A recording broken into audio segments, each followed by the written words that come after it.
Hello guys, സത്യം പറയാലോ 3D drawing തുടങ്ങിയപ്പോഴാണ് ഈ നാട്ടിൽ ഇപ്പോഴധികം ആൾക്കാരുണ്ടെന്ന് എനിക്ക് തന്നെ മനസ്സിലായത്. പ്രളയം പോലെയാണ് കമന്റ് ബോക്സിൽ പേരിനായിട്ടുള്ള ബഹളം. ഈ കമന്റ് പ്രളയത്തിൽ എന്നെ ചാനൽ മുങ്ങിപ്പോകുമെന്ന് പേടിച്ചിട്ടാണ് ഞാൻ 3D വരയ്ക്കാതൊരു ചേഞ്ചിന് വേണ്ടി കൃഷ്ണനെ വരയ്ക്കാൻ തീരുമാനിച്ചത്. ഔട്ട്ലൈൻ വരച്ചു തുടങ്ങിയപ്പോൾ വലിയ കുഴപ്പമില്ലായിരുന്നു. പക്ഷേ കളർ ചെയ്യാൻ തുടങ്ങിയപ്പോൾ എൻ്റെ മുട്ടടിച്ച് തുടങ്ങിയിട്ടോ. കൃഷ്ണനെ നീളക്കളർ കൊടുക്കുമ്പോൾ ഉച്ചാരകടയ്ക്ക് ഒഴിച്ച പോലെ ആകുമെന്നായിരുന്നു എൻ്റെ പേടി. എന്തായാലും ദൈവത്തെ വിളിച്ചിട്ടങ്ങ് തുടങ്ങാം. ഭാഗ്യം ഉച്ചാരം മുഖ്യ പോലെ ആയില്ലെന്ന് തോന്നുന്നു. ഒരുവിധം ഒപ്പിച്ചെടുത്തിട്ടുണ്ട്. സംഭവം എങ്ങനെയുണ്ടെന്ന് കണ്ടിട്ട് നിങ്ങൾ തന്നെ പറയണം.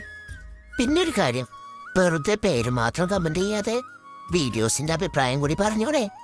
ഒരുപാട് പേര് കമന്റ് ചെയ്യുന്നുണ്ട്. നാളെ 3D ഡ്രോയിങ് ചെയ്യുമ്പോൾ പെട്ടെന്ന് കാണുന്ന ഒരു പേരെടുത്ത് ഞാൻ എന്തായാലും വരയ്ക്കുന്നതായിരിക്കും. അപ്പോൾ അഭിപ്രായം പറയാൻ മറക്കല്ലേ. എല്ലാവരുടെ പേരും പതിയെ പതിയെ വരച്ചു തരാം. അപ്പോൾ ബൈ.